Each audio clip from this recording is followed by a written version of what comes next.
A very good evening to everyone, and I'm extremely grateful to both of you, sir. So, both of you have been legendaries in your respective fields. So, I would like to thank you, CBN Garu, and at the same time, Chiranjeevi Garu, for coming here and gracing my book launch. This is the most precious moment for me, and I'm extremely thankful for this. Question is to Chiranjeevi Garu. So initially, నేను మీ దగ్గరకు వచ్చినప్పుడు when I showed you this book is Mindset Shift, sir, I was very amazed to see you have a lot of knowledge. మీరు NLP గురించి, Richard Bandler గురించి చెప్పారు. You said you went to London to witness that session about Spobia. I mean, you know all these techniques. Maybe our wordings తెలియదేమో, but you know the techniques. And I was very amazed to understand that you spend a lot of time with yourself, understanding yourself. So how important has been that spending time with yourself? And దానివల్ల అసలు ఎలాంటి ఉపయోగం ఉంది? First of all మన ప్రియతమ గౌరవ ముఖ్యమంత్రి గారు నారా చంద్రబాబు నాయుడు గారు ముఖ్య అతిథిగా ఏర్పాటు చేసినటువంటి ఈ పుస్తక ఆవిష్కరణ కార్యక్రమంలో నేను ఒక అతిథిగా రావటం, నాకు అవకాశం కల్పించినటువంటి శరణి, వారి కుటుంబ సభ్యులు, ముఖ్యంగా మంత్రివర్యులు నారాయణ గారు, తన మామయ్య గారు, నా సోదరుడు గంటా శ్రీనివాస్, అండ్ చాలామంది అతిథి మహారథులు, అండ్ ఫ్యూచర్ మన రాష్ట్ర భవిష్యత్తు, మన దేశ భవిష్యత్తు మీ కళలో కనిపిస్తుంది. అలాంటి యంగ్స్టర్స్, ఆల్ స్టూడెంట్స్, మీ అందరికీ సభాముఖంగా నా హృదయపూర్వక అభినందనలు, ధన్యవాదాలు, నమస్కారాలు తెలియజేసుకుంటాను. It's a great opportunity to be here one amongst you all.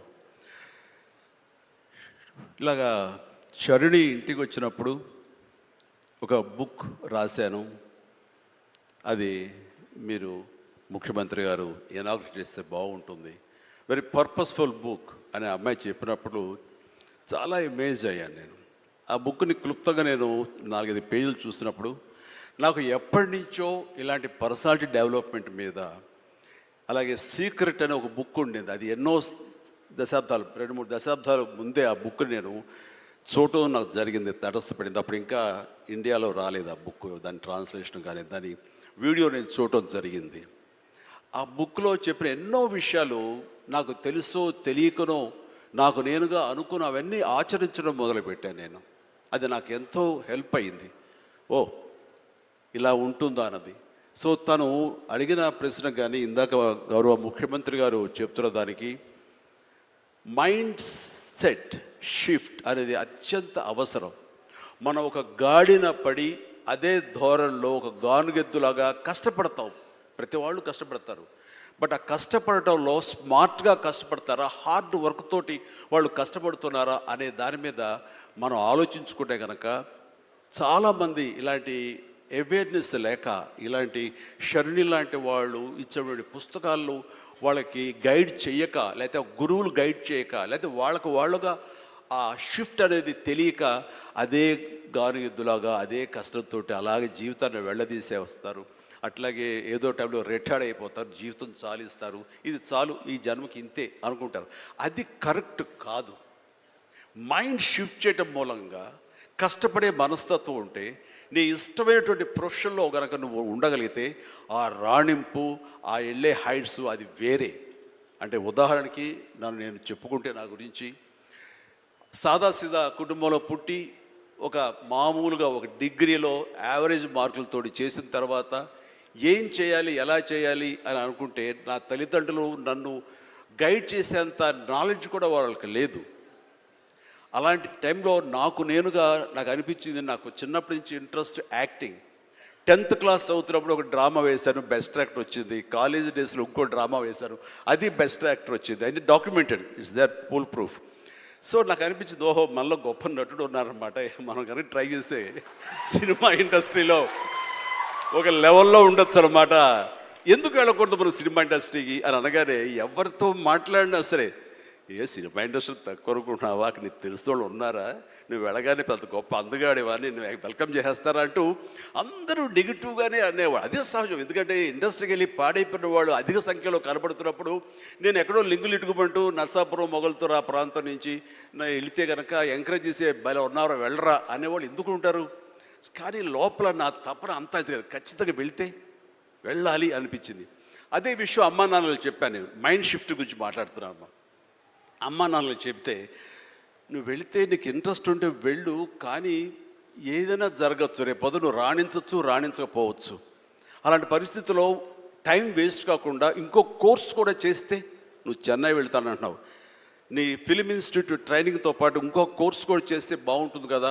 Suppose ఇది రాణించలేదు, ఇంకో దాంట్లోకి వెళ్తావు, టైం వేస్ట్ కాదు అంటే వాళ్ళ మాట కాదనలేక ఏమో బొమ్మ పైకి సిరితే కాయిన్ బొమ్మ పడవచ్చు, బొలుసు పడవచ్చు, జీవితంలో ఏది మనం ఊహించి చెప్పలేం అనే ఉద్దేశంతో నేను ఏం చేశానంటే ICWI institute of cost accountants and works of India, ఇది ఎగ్మూర్లో ఉంటుండేది చెన్నైలో. అక్కడ నైట్ కాలేజీ చేస్తూ పగలంతరేమో ఫిలిం ఇన్స్టిట్యూట్లో ట్రైనింగ్ తీసుకుంటూ అలాగా 2 జోడు గుర్రాల స్వారీ లేదా 2 పడవల మీద ప్రయాణం చేయడం ప్రయత్నం చేశారు. కానీ ఎక్కడో నాకు ఇష్టం లేనిది, అంతంత మాత్రంగా తప్పదని చేయబడ్డటువంటి ICWA కోర్స్ మీద నాకు నిరాశక్త కలిగింది. దాన్ని నెమ్మదిగా దానికి తెలియదుకాలు ఇచ్చేసి వదిలేశాను.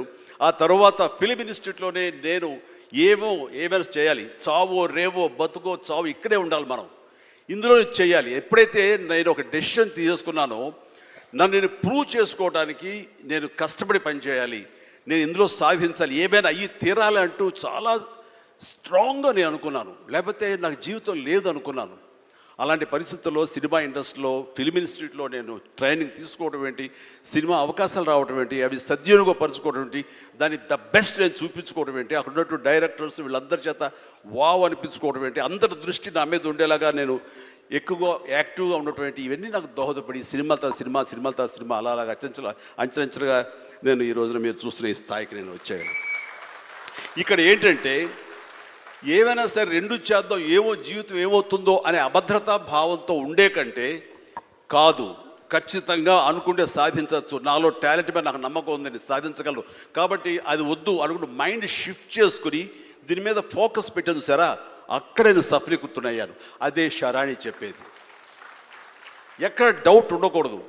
ఆ ప్రొఫెషన్ నీకు ఇష్టమైన ప్రొఫెషన్ అయ్యి ఉండాలి, దాని మీద నువ్వు ఇంట్రెస్ట్ పెంచుకోవాలి, అది సాధించడానికి కష్టపడి పనిచేయాలి, ఒళ్ళొంచి పనిచేయాలి, అది కూడా స్మార్ట్గా పనిచేయాలి.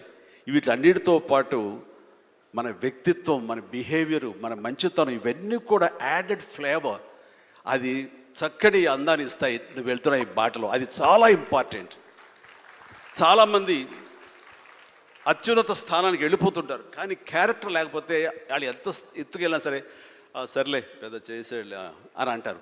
అది ఎంత లేదన్నా సరే ఆ క్యారెక్టర్ కూడా నీకు లేని అందాన్ని తీసుకొస్తుంది, నీ కష్టానికి మరింత అందం ద్విగుణీకృతం అవుతుంది, నీ ఫలితం కూడా అంత బాగా ఉంటుంది. కాబట్టి మైండ్ సెట్కి షిఫ్ట్ అనేది చాలా చాలా అవసరం.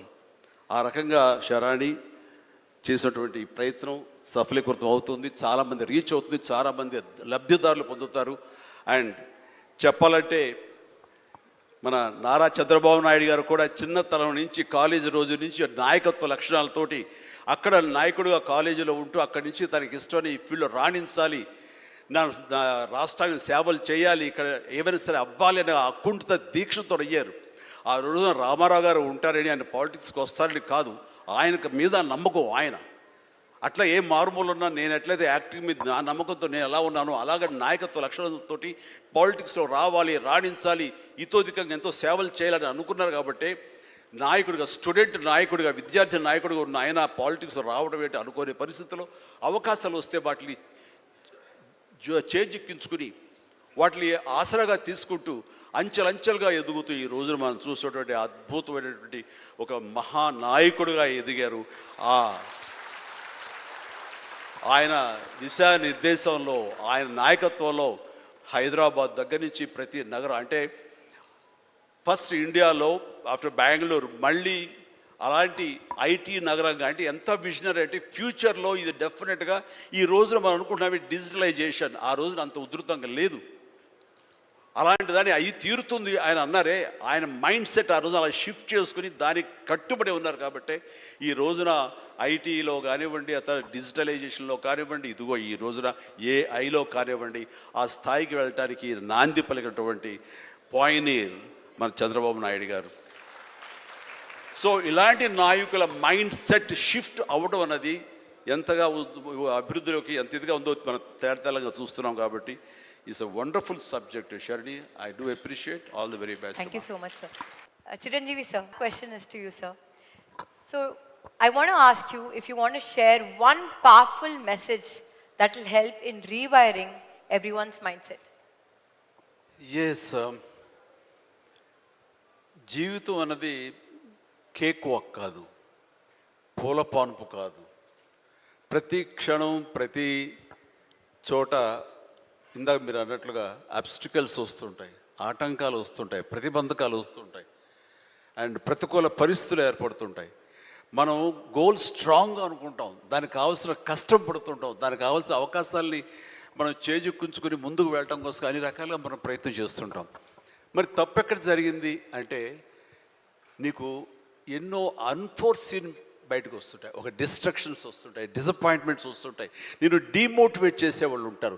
ఇలాంటి డీలు ఎన్ని ఉన్నా సరే దాన్ని ఢీ కొనాలంటే ఒక డిటర్మినేషన్ ఉండాలి. అది వెరీ మచ్ ఇంపార్టెంట్. అంటే బెదరకూడదు, మన ధ్యేయం చెక్కు చెదరకూడదు, అకుంఠిత దీక్షతోటి ముందుకు వెళుతూ ఉండాలి. నా విషయానికి వస్తే కనుక నేను వచ్చిన కొత్తలో డెఫినెట్లీ నన్ను డిసప్పాయింట్ చేసిన వాళ్ళు ఉన్నారు.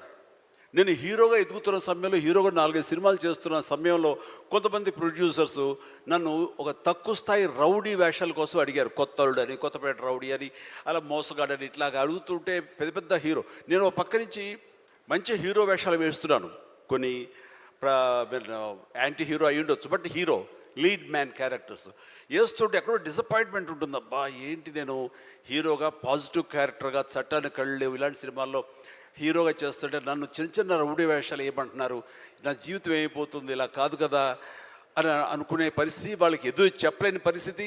కానీ లోపల ఒకటే ధైర్యం, ఎన్ని వేషాలైనా వేయనివ్వండి, ఎటువంటి వేషాలు వేయనివ్వండి, నేను ఖచ్చితంగా అలాంటి వాటి కోసం ఎదురు చూస్తాను, అలాంటి ఖచ్చితంగా వస్తాయని ఒక దీక్ష, ఒక నమ్మకం, నాకు ఆ నమ్మకం నిలబెట్టింది. అండ్ ప్రేక్షకులు, నేను చిన్న చిన్న విలన పాత్ర 2-3 సార్లు సినిమాలు వేసినా సరే అందరూ కూడా చమక్లా మరిచేవాడిని, ఆకర్షించుకునేవాడిని. ఇడెవడో భలే చూస్తున్నాడు, శబాష్, నెక్స్ట్ పిక్చర్ ఎత్తుంది చేయాలి, అండ్ ఇతను సాంగ్స్ బాగా చేస్తాడు, ఈ సాంగ్స్ పెట్టి ఇతను హీరోగా చేయాలంటూ ప్రేక్షకుల చేత నేను మనల్ని పొంది, ప్రేక్షకులు సినిమా ఇండస్ట్రీలో ఉన్నటువంటి ప్రొడ్యూసర్ని, డైరెక్టర్ని నన్ను ఖచ్చితంగా పెట్టుకుని తీసేలాగా చేశారు. కాబట్టి ప్రేక్షక దేవుళ్ళకి ఎప్పుడు నేను రుణపడి ఉంటాను. అది నా ఒక అధ్యక్ష, నా కాన్ఫిడెన్స్ వాళ్ళని రీచ్ అయింది. నేను చెప్పుకోకర్లా, నువ్వు చేసే చిన్న పాత్ర పెద్ద పాత్ర సరే, నువ్వు చేసే దాంట్లో నీ కన్విక్షన్, నీ యొక్క హావభావాలు, నీ హుషారు వాళ్ళని ఎక్కడో తెలియకుండా రీచ్ అవుతుంది. సైకిల్ కుర్రాడు అంటారు మనూరు పాండవులు, అది 5 మందితో పాటు నేను ఒక కుర్రవాడిని. వాళ్ళకంటే పెద్ద క్యారెక్టర్ నాకు లెంగ్త్ ఏం లేదు, వాళ్ళకంటే స్ఫురద్రూపేం కాదు. కాకపోతే ఆ ఉన్న కొంచెంలో చెమ్మక్కలా మెరిసరికి ఎవడరా భలే ఉన్నాడు, వీడికి లైఫ్ ఉంది రోయ్ అలాగా అనిపించుకోనంటే అది నన్ను నేను ప్రొజెక్ట్ చేసుకోవడం, నన్ను నేను ఆవిష్కరించుకోవడం, నన్ను నేను బెస్ట్ అనిపించుకోవడం ఉంది. నిరంతరం అదే థాట్తో ఉండి, ఆ నమ్మకంతో ఉంటే ఖచ్చితంగా ఇలాంటి డీలు ఎన్నొచ్చో సరే ధీటుగా ఢీ కొట్టగలం. ఇది నేను చెప్తాను. అంటే ఇంకా ప్రధానమైన ఉదాహరణ చెప్పాల్సి వస్తే, మహానాయకుడిని ఇక్కడ ఉన్నారు, అలిపిరి సంఘటనతో అక్కడి నుంచి పడి లెగిచి ఎంత డీమోటివ్ అయిపోవాలి, చావు తప్పి కన్నులు ఒట్టపోయినట్లుగా ఆ రోజున పరిస్థితి ఉన్నప్పుడు ఆ విజువల్స్ చూసి ఎక్కడ చెక్కు చెదరలేదు. ఆయన మానసిక స్థైర్యంతో ఉన్నారు. హాస్పిటల్కి వెళ్ళి ట్రీట్మెంట్ తీసుకుని వెంటనే మామూలుగా బయటకు వచ్చారు కానీ ఎక్కడో సరే బెసికారా, కొంచెం వెనక్కి తగ్గారా, ఆలోచన విధానంలో ఏంటిది అన్నారని ఏమీ లేదు. బ్రహ్మాండమైనటువంటి ఒక కన్విక్షన్ తోటి దీన్ని ఆయన ఎదుర్కొని నిలబడేటువంటి హీరో దాత్తత నేను ఆ రోజున చూశాను నాయుడు గారిలో. ఇలాంటివి వస్తుంటాయి కానీ వీటిని మన కన్విక్షన్, మన నమ్మకం, మన మీద మన నమ్మకం ఖచ్చితంగా ముందుకు వెళ్ళిపోతుండాలి. మనల్ని ఆదరించే ప్రేక్షకులు లేదా రాజకీయంగా వస్తే ప్రజలు ఎప్పుడు మన యొక్క మంచిని, మనం చేసిన కృషిని, మన యొక్క ఇన్నర్ మన ఫీలింగ్ని, మన జెన్యూనిటీని, మన ఆనెస్టీని, నిజాయితీని ఖచ్చితంగా గుర్తించగలరు. మధ్యలో ఒక్కోసారి ప్రతికూల పరిస్థితులు వస్తాయి, బట్ వాటిని అధిగమించేలాగా వస్తుంది, మనకి రోజులు మంచి రోజులు వస్తాయని కన్విక్షన్ తెలితే కనుక అలాంటి అబ్స్ట్రకల్స్ని ఓవర్కమ్ చేయగలం. దానికి గాను నువ్వు నీ మానసిక ధైర్యాన్ని కోల్పోకూడదు. ఇక్కడ నిలబెత్తున్న నిదర్శనం చంద్రబాబు నాయుడు గారు. అది నేను చెప్పుకొచ్చేది.